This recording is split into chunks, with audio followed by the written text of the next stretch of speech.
Nous sommes en janvier 2026, je m'appelle Chris, j'ai 49 ans. On m'a diagnostiqué la maladie de Parkinson à l'âge de 40 ans, donc il y a bientôt 9 ans. Et cette vidéo fait partie d'une série de vidéos que j'ai commencé pour expliquer les différentes méthodes que j'utilise pour optimiser mon état de santé. Alors aujourd'hui, je vais vous parler du rythme circadien. Alors, pourquoi du rythme circadien et pas du sommeil?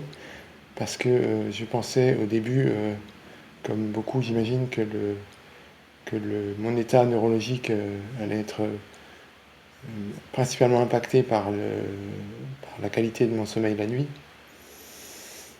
En fait, c'est pas tout à fait exact.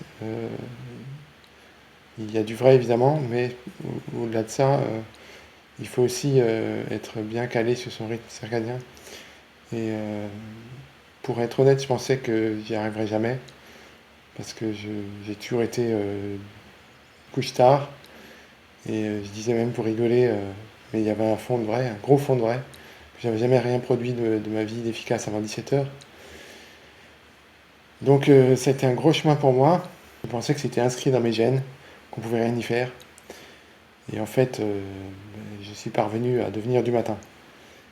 Et ça a tout changé. Alors j'ai déjà expliqué dans ma dernière vidéo que c'était bien d'aller se coucher tôt le soir. Je pense que ça peut paraître évident à tout le monde. Je pensais même que c'était la recette pour devenir du matin, qu'il fallait se coucher tôt le soir. En fait, c'est l'exact inverse, ça marche pas du tout, ça n'a jamais marché, ça marchera jamais de se coucher tôt le soir. Pour devenir du matin, il faut se lever le matin, tout simplement. Et alors ça peut paraître compliqué, parce que le matin, au lit, on est bien, on a certainement pas envie de se lever. Et c'est encore bien pire quand on a Parkinson, parce qu'on n'est pas dans un état fulgurant le matin.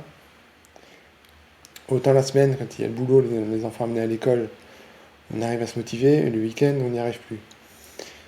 En fait, j'ai eu le déclic à un moment, c'est lorsque j'ai compris que mon état, j'ai constaté que j'étais beaucoup mieux la semaine que le week-end. J'ai finalement compris que mon état catastrophique l'après-midi et le week-end était directement dû à mon lever tardif du matin. Quand j'ai compris ça, j'ai commencé le matin, lorsque mon réveil sonnait à 7 heures, parce qu'évidemment, pour se lever le samedi matin à 7 heures, il faut mettre un réveil. Hein. Lorsque le réveil sonnait, avant je pensais zut déjà, et maintenant je pense si je ne me lève pas immédiatement, l'après-midi va être pourri, et autant je suis mal le matin dans mon lit, autant quand l'après-midi quand je dois bouger et que je suis mal, c'est encore bien pire. Donc du coup ça me motive le matin à me lever directement dès que le réveil sonne, pour éviter le cauchemar de l'après-midi. Donc c'est à ce moment-là que j'ai pu commencer à me lever tous les matins à 7 heures, quand j'ai relié ça directement dans mon esprit avec les conséquences de l'après-midi. Et à force de se lever tous les matins à 7 heures, il a bien fallu que j'adapte l'heure du coucher. J'étais obligé, j'ai tombé de fatigue, et j'ai fini par me coucher tôt. Non pas volontairement, mais bien involontairement forcé, dû à l'heure de lever tôt.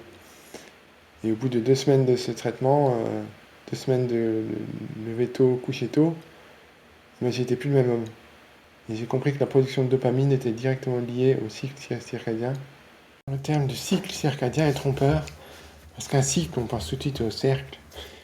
Et en fait, il y a des cycles circulaires, mais il y a aussi des cycles pendulaires.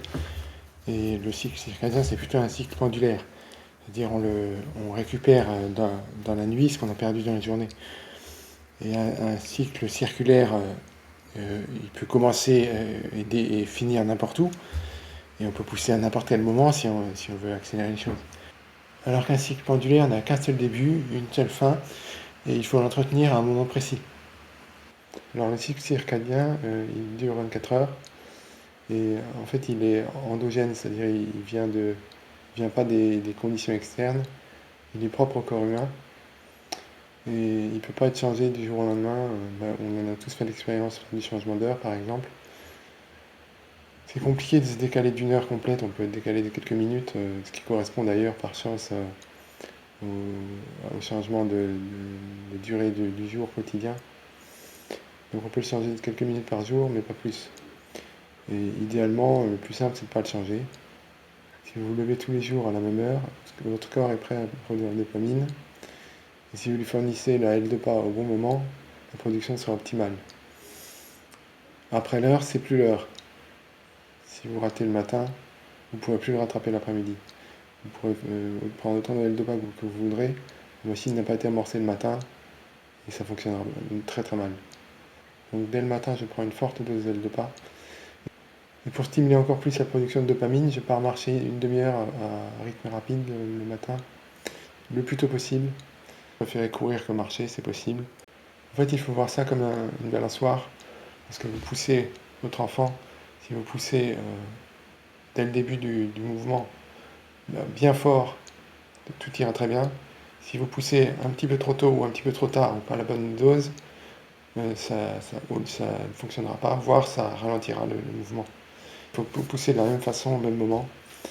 Et si vous faites ça sur plusieurs cycles, vous obtiendrez de très bons résultats. Si vous poussez de manière désordonnée, vous obtiendrez n'importe quoi. Et si vous n'avez pas poussé dès le début du cycle, vous aurez beau vous agiter dans toutes les directions, ça ne changera rien du tout, ça ne peut qu'empirer les choses. Donc c'est vraiment très important de ne pas rater le matin, aussi bien au niveau de la prise de médicaments que de l'activité, il faut que tout soit synchro, et ce tous les matins, 365 jours par an. Un peu radical, mais quand vous aurez testé, si vous voyez les effets, je pense que vous n'hésiterez plus un instant. Par moins de 0 degré et les trottoirs enneigés, je me suis levé à 7h, à 7h40, dès que le médicament a dit, j'étais en train de marcher dehors, alors que le soleil n'était pas encore levé. Et là, je suis bien. Ça va être un peu radical, mais de toutes les mesures que vous pouvez prendre contre Parkinson, c'est vraiment de très très loin la plus efficace. J'ai enfoncé des portes ouvertes en vous disant de vous lever tôt et de vous coucher tôt. Malheureusement, c'est nécessaire avec cette maladie. Et l'apport de cette vidéo, je pense, c'est de vous motiver le matin à vous lever tôt. En vous disant bien que la solution pour se lever tôt le matin, c'est d'associer dans son esprit grasse matinée à cauchemar l'après-midi. Du coup, vous n'aurez plus jamais envie de faire la grasse matinée et vous pourrez vous lever tôt le matin. Une fois que le problème du matin sera réglé, ce sera beaucoup plus facile de régler l'heure du coucher le soir.